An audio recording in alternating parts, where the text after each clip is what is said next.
C for cardiac problems, यानी heart related problems. आप सभी लोग जानते होंगे मैं अपनी स्वास्थ्य की यात्रा के बारे में बता रहा हूँ आपको। स्वास्थ्य ज्ञान और ध्यान योगा आप कर ही चुके हैं। 2004 की बात है,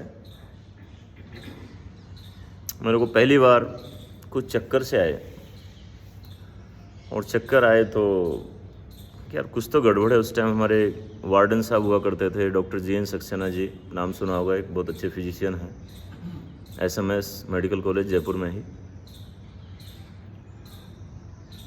तो गया, दिखाने गया, और BP आया मेरा 180/110। कितना?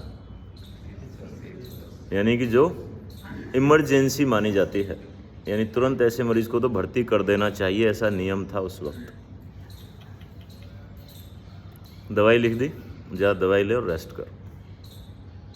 एज कितनी थी सर? मेरी एज उस टाइम रही होगी 2004 में 25 साल, लगभग 24-25 साल का था। वजन भी ज़्यादा नहीं था, लगभग 80-81 kg मेरा वेट था। फाइनल MBBS कंप्लीट हो चुकी थी। मैंने पूछा सर क्या कारण रहा होगा, कि कुछ नहीं, बस स्ट्रेस होगा। उनके स्ट्रेस से तो इतना नहीं होगा, और स्ट्रेस इतना है भी नहीं ज़िंदगी में, क्योंकि शुरू से ही थोड़ा सा मस्त मौला टाइप का आदमी रहा हूँ। तो उन्होंने कहा यार क्लियर तो करते हैं। उस टाइम दवाई ले ली, सेटल हो गया, थोड़ा बहुत कम हो गया, लेकिन एक दवाई से पार नहीं पड़ी, दूसरी दवाई और जोड़नी पड़ी। बट फिर मैंने देखा कि यार कुछ तो है, क्योंकि सिंपल तो नहीं है ये 180/110, सिंपल नहीं है, कुछ तो है, पता तो करना पड़ेगा। तो हमारे एक सीनियर थे, उस टाइम मेडिसिन में PG कर रहे थे, बहुत इंटेलिजेंट थे। उस टाइम मेरी पोस्टिंग भी इंटर्न में वहीं थी। मैंने कहा यार बॉस देखो कुछ तो गड़बड़ है। असेसमेंट किया, सारा पता चला, बहुत सारी वजह जो हो सकती हैं सबका चेक हुआ, तो पता चला कि भाई मेरे कुछ किडनी में प्रॉब्लम है, और उसकी वजह से मेरे को ये ब्लड प्रेशर है। खैर कैसे ठीक किया जा सकता है कि कोई इलाज नहीं है, अब तो सब गड़बड़, धीरे धीरे जो गड़बड़ होनी है उसको स्लो डाउन किया जा सकता है। नेफ्रोलॉजिस्ट से मिले, यूरोलॉजिस्ट से मिले, कार्डियोलॉजिस्ट से मिले, सभी का लगभग एक जैसा ही जवाब था। गलत नहीं था, सब मेरा ध्यान रख रहे थे, केयर कर रहे थे, एडवाइस दे रहे थे। बट मेरे दिमाग में आया, मैंने कहा यार कुछ तो ऐसा तरीका अपनाया जा सकता है जो दवाइयों से अलग हो। और उसी टाइम फिर मैंने मैं बचपन से ही 6ठी-7वीं क्लास से ही आयुर्वेद की किताबें पढ़ता आया हूँ, क्योंकि उस समय मेरे चाचा आयुर्वेद से BAMS कर रहे थे सीकर से। पढ़ने का शौक था उस टाइम। एंटरटेनमेंट के मोबाइल TV तो कुछ हुआ नहीं करते थे, TV थी भी तो लाइट नहीं आती थी। बाहर ज़्यादा इधर उधर की मौज शौक के लिए घर वाले ज़्यादा अलाउ नहीं करते थे। तो क्या करता, घर पे बैठ के वो आयुर्वेद की किताबें पढ़ता था। मन से रिलेटेड किताबें, आरोग्य धाम, निरोग धाम, अखंड ज्योति, इस टाइप की किताबें घर में पढ़ी रहती थी, उनको पढ़ता रहता था। तो वहाँ से कहीं मैंने पढ़ा हुआ था कि इंसान अपनी मानसिक शक्तियों के द्वारा बड़ी से बड़ी बीमारी को भी ठीक कर सकता है। तो मैंने कहा ठीक है यार, फिर तो मन का ही विशेषज्ञ क्यों नहीं बना जाए। इंटर्न चल रही थी उसी टाइम, मैंने एक इमेजिनेशन किया और क्रिएट किया कि भाई मेरे को अब साइकेट्रिस्ट ही बनना है। और बनना कहाँ से है, डॉक्टर शिव गौतम जी थे उस टाइम, हेड थे, उनसे जाके मैं मिला, सिलेक्शन हो गया था मेरा। मैंने कहा सर कहाँ, कैसे, किधर जाऊँ। तो उन्होंने गाइड किया, भाई जिस टाइप के लोगों के बीच रहना चाहता है वहाँ से कर। राजस्थान में मिल रहा था, और भी कई जगह मिल रहा था। उन्होंने कहा यार अगर मन के बारे में वास्तव में जानना है तो इंडिया की सबसे बेस्ट फैसिलिटी उस वक्त तक दिल्ली के बजाय मुंबई ही थी। मुंबई से अच्छा मेडिकल साइंस कहीं भी डेवलप नहीं हुआ था। अभी कई चीज़ों में चेन्नई भी आगे है, कई चीज़ों में दिल्ली भी आगे हो सकता है। 2005-06 की बात कर रहा हूँ मैं। मुंबई गया, एक अच्छा साइकेट्रिस्ट बना, वापस यहीं पर आया डे फर्स्ट से। और 10 साल बाद यानी लगभग 2015 में मैंने अपनी स्वास्थ्य की यात्रा शुरू की। उस टाइम तक मैं 3 तरह की दवाइयाँ लेता था, जो कि वहाँ से मुंबई में बहुत सीनियर नेफ्रोलॉजिस्ट और यूरोलॉजिस्ट जिन्होंने पहला किडनी का ट्रांसप्लांट किया था, उन्होंने मेरे को क्लीन चिट दी कि भाई देख, दवाई तो जीवन भर लेनी पड़ेंगी तेरे को, और ये रीनल हाइपरटेंशन है, ये इतनी आसानी से ठीक नहीं होता है, इसमें दवाइयाँ बढ़ती भी जा सकती हैं, पूरी तरह ठीक नहीं होता है। ठीक है। और मैंने जब सब कुछ सेटल कर लिया, देखो इंसान को सबसे पहले तो अपनी प्राइमरी नीड्स यानी बेसिक नीड्स पूरी करनी होती हैं, रोटी कपड़ा और मकान। जब तक इनको पूरी नहीं करता है वो कुछ भी और नहीं कर सकता, वो किसी से ढंग से प्यार भी नहीं कर सकता, वो किसी को सम्मान भी नहीं दे सकता, वो शांति से सो भी नहीं सकता, और सोना भी नहीं चाहिए। जब तक आपकी बेसिक नीड्स पूरी नहीं हो रही हैं, मूलभूत आवश्यकताएं पूरी नहीं हो रही हैं, तब तक आप कुछ नया नहीं कर सकते। तो सबसे पहले तो ये करें। तो जब ये मूलभूत आवश्यकताएं मेरी पूरी होने लग गई, तब मैंने अपना पूरा सिस्टम बदलना शुरू कर दिया। बेसिक नीड कोई बहुत ज़्यादा नहीं थी, एक गाड़ी ले ली थी, सफारी गाड़ी ले ली थी, एक घर बना लिया था, एक एवरेज डॉक्टर जो बनाता है उससे थोड़ा सा हल्का था। लोग बोलते भी थे कि साहब डॉक्टरों के घर तो इससे तो काफ़ी अच्छे होते हैं, आपका घर तो वैसा ही है। कोई बात नहीं, काम चल रहा है यार। बहुत ज़्यादा ये कर वो कर, अब यहाँ अच्छा है वो कर इधर कर, नहीं वो ज़रूरी नहीं है मेरे लिए। मेरे लिए सबसे ज़्यादा ज़रूरी है मेरी ज़िंदगी, और ज़िंदगी तभी संभव है जब मैं स्वस्थ रहूँगा। दवाइयाँ ऊपर से तो इलाज कर रही हैं, लेकिन बीमारी जो अंदर जड़ से है वो उसको ठीक नहीं कर रही, और लापरवाही के चलते और भी कई बीमारियां होने लग गई थी। लगभग मैं अगर लिस्ट बनाऊं तो 21 बीमारियां हो चुकी हैं। शुगर बढ़ने लग गया था, कोलेस्ट्रॉल बढ़ गया था, यूरिक एसिड बढ़ गया था, थायराइड बढ़ गया था, प्रोस्टेट भी बढ़ गया था, मोटापा बढ़ गया था, घुटनों में दर्द होने लग गया था, एक मंजिल चढ़ते ही सांस फूलने लग गई थी, टॉन्सिलाइटिस साल में 3-4 बार हो जाया करता था, बाल सफ़ेद होने लग गए थे, बहुत सारी चीज़ें। और इंटीमेसी अगर देखा जाए तो लिबिडो यानी इंटरकोर्स, पत्नी के साथ संबंधों की इच्छा भी कम होने लग गई थी। सब कुछ कम होने लग गया था, सब कुछ, यानी बहुत जल्दी बूढ़ा होता जा रहा था मैं। और फिर मैंने शुरुआत की यहाँ से। मैंने कुछ किताबें पढ़ी, अपना ज्ञान बढ़ाया, जिसके लिए मैं बार बार कहता हूँ स्वास्थ्य ज्ञान। स्वास्थ्य का ज्ञान लिया, बीमारियों का ज्ञान लिया। बीमारी होती है तो कैसे होती है, उसकी जड़ कहाँ पे है, तो पता चला कि 90% से ज़्यादा बीमारियों की जड़ हमारे मन के अंदर है। हर बीमारी हमको कोई ना कोई संकेत देना चाहती है और हम उसको समझने का प्रयास नहीं करते, जानते नहीं। डॉक्टर के पास जाते हैं, डॉक्टर नहीं जानते, जानते हैं तो बताते नहीं, बता भी देते तो हम नहीं मानते। किसको दोष दें। खैर, उसके बाद जब ये यात्रा चालू हुई तो आज अगर देख सकते हैं, उस टाइम मेरी पल्स 100 रहा करती थी, अभी मेरा बीपी कितना रहता होगा? एक्यूरेट रहता होगा सर। Accurate, ideal 110/80, 110/70। 3 की 3 दवाइयाँ लगभग 10 साल से बंद हैं। और मैं ऐसा कुछ भी नहीं, कोई अगर मेरे को देख के कोई बोले, कोई मेरे को योगी नहीं कहेगा, क्योंकि मैं सारे योगासन नहीं करता। मेरी पत्नी और बच्चे बैठे हैं। मैं योग करता हूँ क्या ज़्यादा? नहीं करता। मैं एक बहुत अच्छा साइकिलिस्ट भी नहीं हूँ, मैं साइकिलिंग भी बहुत ज़्यादा नहीं करता। मैं एक बहुत अच्छा रनर भी नहीं हूँ, मेरे साथ कोई दौड़ते हैं वो मेरे से तेज़ दौड़ते हैं। मैं कोई डाइट वाइट भी बहुत ज़्यादा फॉलो नहीं करता कि भाई नहीं मैं तो शुद्ध सात्विक खाना खाता है, वो भी नहीं करता मैं कोई दवाई नहीं लेता, मैं कोई बहुत ज़्यादा स्पिरिचुअलिटी वाला भी नहीं हूँ। मैंने एक चीज़ सीखी कि आप अपने एवरेज है ना, एवरेज से थोड़े से बेहतर हो जाओ, परफेक्ट बनने का प्रयास मत करो। क्योंकि आपने देखा होगा जो परफेक्ट योगा वाले हैं वो लाइफ के बहुत सारे डोमेन्स में पीछे रह जाते हैं। जो परफेक्ट आध्यात्मिक गुरु हैं वो अपनी लाइफ के गृहस्थ से और इन सारी चीज़ों से दूर हो जाते हैं। जो परफेक्ट फिगर वगैरह उसको मेंटेन करने वाले होते हैं वो बहुत सारी चीज़ों के खाने के आनंद से दूर हो जाते हैं। और कल हमने बताया था कि जीवन में खाने का आनंद बहुत बड़ा आनंद है।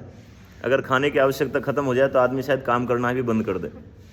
आपने जवाब दिया था, यस नो? यस।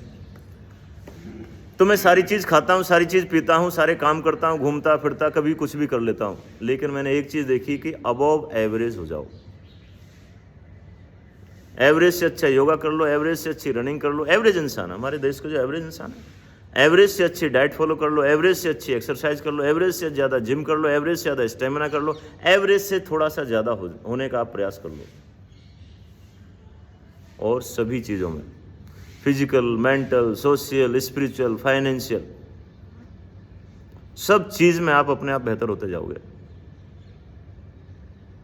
और आज मैं देखूं तो हर चीज़ में मैं पहले से, मैं अपने आप को 20 साल से ज़्यादा, 20, 22, 23 साल से ज़्यादा का मान ही नहीं पाता हूँ।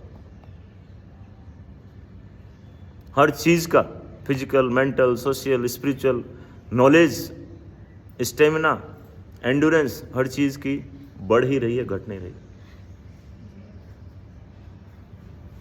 और इसकी रूट शुरुआत यहीं से की, ठीक है?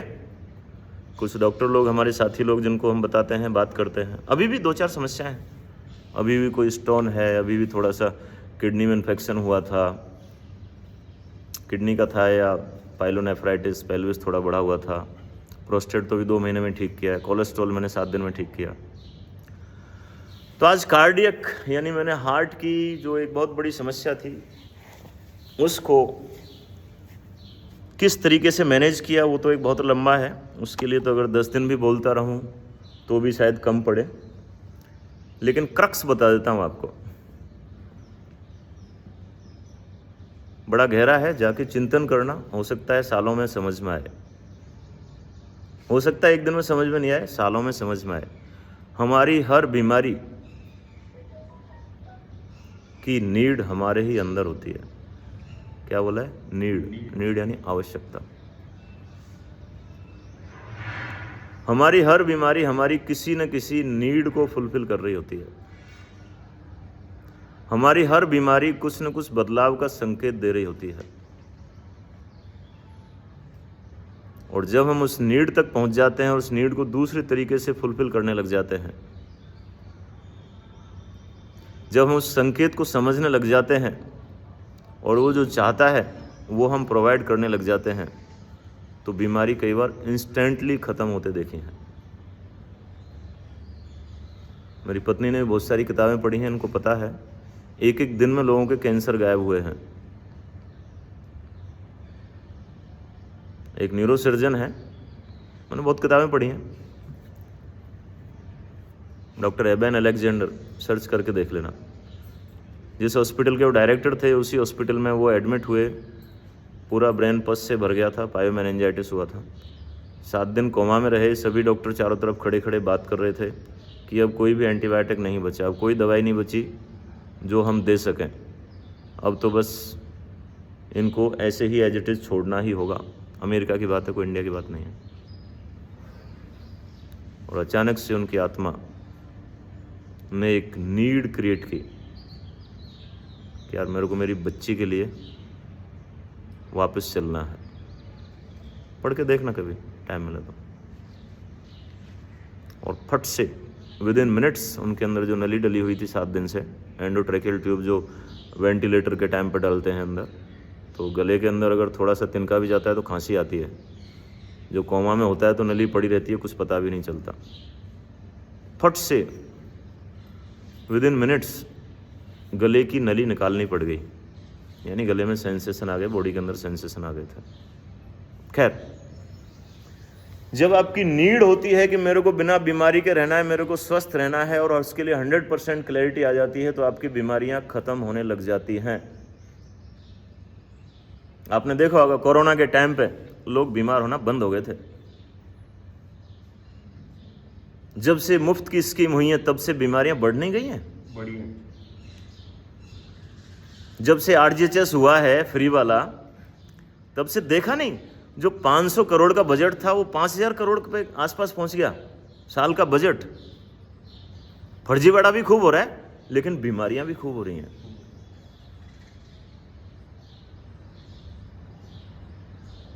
एक्चुअली बीमारी भी एक आनंद का, एक छुट्टी का, एक रिलैक्स करने का, एक अटेंशन पाने का, एक सपोर्ट पाने का, और कई जगह तो इज्जत पाने का। अरे यार तेरे को अगर डायबिटीज नहीं है, ब्लड प्रेशर नहीं है, तो इसका मतलब you are not serious with your work. कंपनियों में देखा जाता है शुगर बढ़ा कि नहीं बढ़ा, हाँ सर बढ़ गया, वेरी गुड। बीपी बढ़ा, बीपी की दवाई ले रहा है, हाँ सर बढ़ गया, very good, it means you are serious. तेरा बीपी नहीं सर नॉर्मल रहता है, शुगर नॉर्मल रहता है, it means you are not serious with work, you are fired. जाओ आप नौकरी छोड़ो और जाओ, यू आर नॉट सीरियस। इसका मतलब तू साला घर पे मजे ले रहा है, मस्ती से रह रहा है, इसका मतलब तू एक्सरसाइज, योगा, व्यायाम, ध्यान वगैरह सब कुछ कर रहा है, इसका मतलब तू हमारे काम के लिए सीरियस नहीं है, तू अपनी जिंदगी के लिए, अपने स्वास्थ्य के लिए ज्यादा सीरियस है। देख लेना आप, मल्टीनेशनल कंपनियों में यही हो रहा है, यस और नो? खैर, हम सिखाते रहेंगे, बताते रहेंगे। अभी के लिए इतना ही काफी है कि आप अपनी नीड क्रिएट करें कि मेरे को स्वस्थ रहना है। मैंने वेगस नर्व को स्टिमुलेट किया, मेरी पल्स जो 100 रहा करती थी, अभी रेस्टिंग अगर देखूं इस टाइम पे कितनी आई है, मेरी आज की रेस्टिंग पल्स 42 और हाँ मिनिमम 42 और रेस्टिंग 50, यानी मेरी पल्स 50 के आसपास रहती है। आइडियली तो इतनी होनी चाहिए। 72 नॉर्मल है। अगर आप 60 पे आते हो, 55 पे आते हो, it means you are ideal.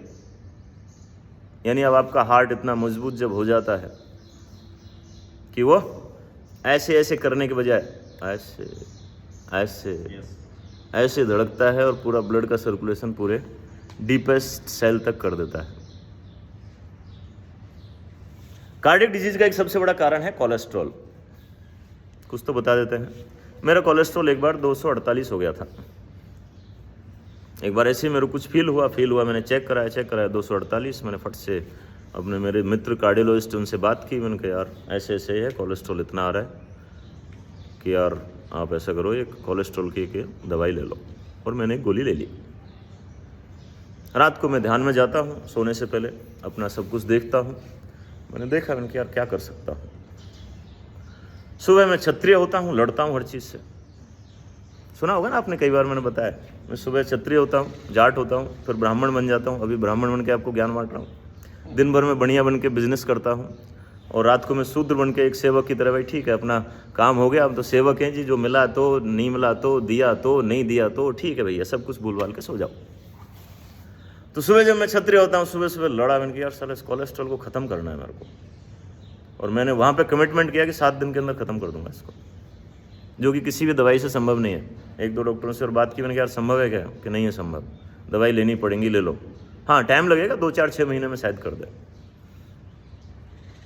और मैंने 6ठे दिन राउंड पे गया, मैंने कहा आज मेरा टेस्ट कर लो, कोलेस्ट्रॉल नॉर्मल आएगा।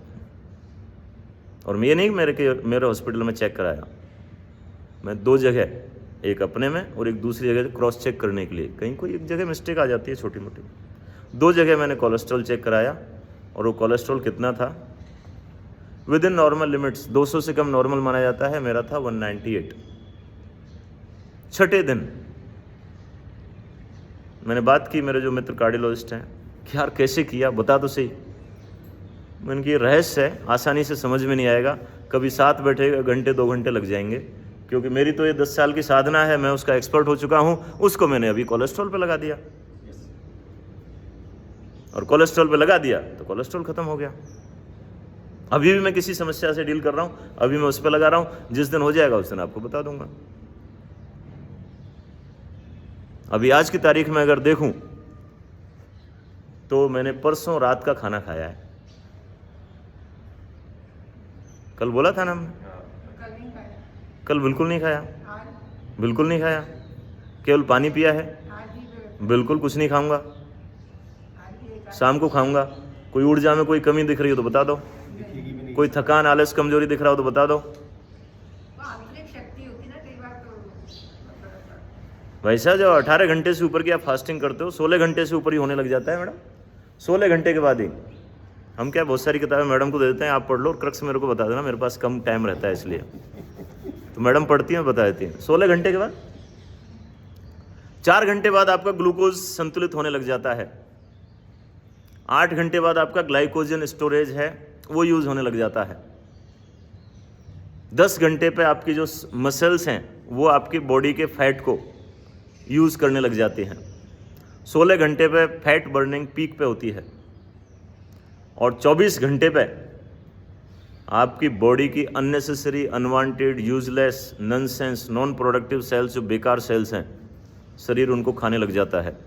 एक नोबेल प्राइज़ मिला था डॉक्टर योशिनोरो ओशिमी, जापान, 2016 का, ऑटोफैगी का। पता तो सबको है, ज्ञान तो सबको है, लेकिन यूज़ नहीं करते। तो उनको नोबेल प्राइज़ मिला था इसी बात पे, ऑटोफैगी, यानी कि हमारे शरीर की कोशिकाएं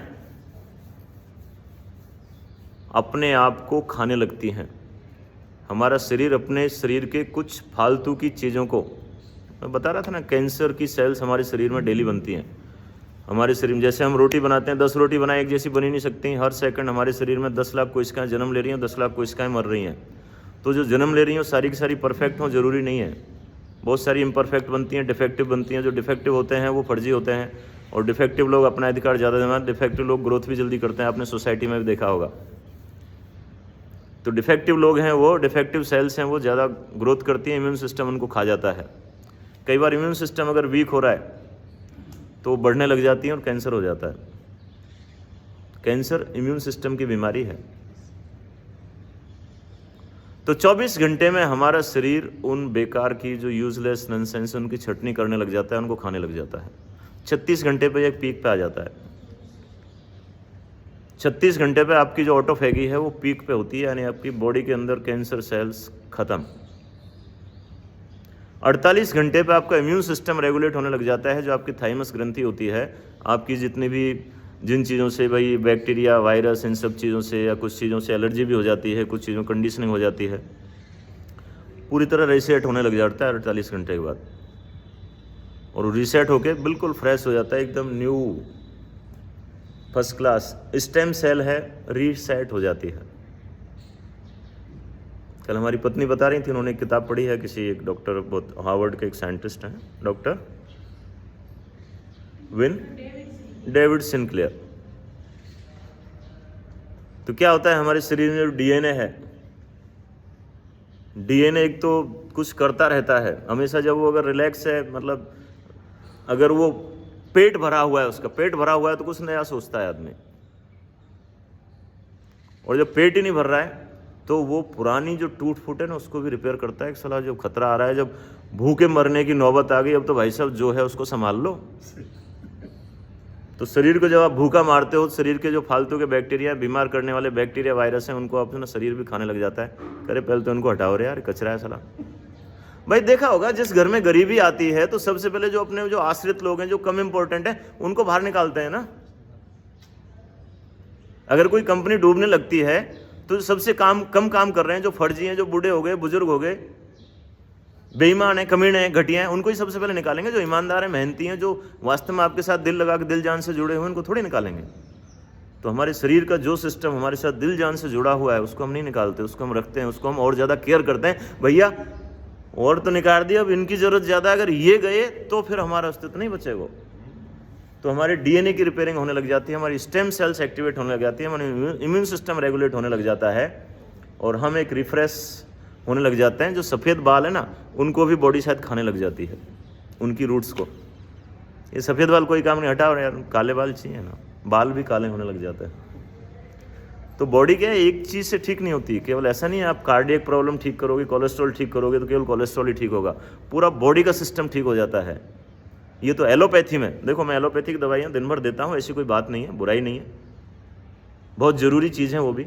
लेकिन बीमारियों में क्या होता है, अधिकांश बीमारियों में केवल सुपरफिशियल इलाज होता है, जड़ पे इलाज नहीं होता। और जड़ पे इलाज करने में आयुर्वेद भी सक्षम नहीं है। जड़ पे इलाज करने के लिए तो यही सक्षम है, यहाँ से होता है, क्योंकि जड़ मन के अंदर है। तो जब डीपेस्ट लेवल पे काम होता है तो सब कुछ ठीक होता है जड़ से, और परमानेंटली। लोग कहते हैं साहब परमानेंट कैसे खत्म हो सकती है? क्योंकि साहब परमानेंट खत्म करने के लिए तो आपको जीवन भर प्रयास करना पड़ेगा। आप ऐसे नहीं कि मैंने हाथ लगा दिया और ये भाई हाथ फिरा दिया और ला भाई तू मेरे को 10 करोड़ रुपए दे दे या 10 लाख रुपए दे दे और तेरी बीमारी हमेशा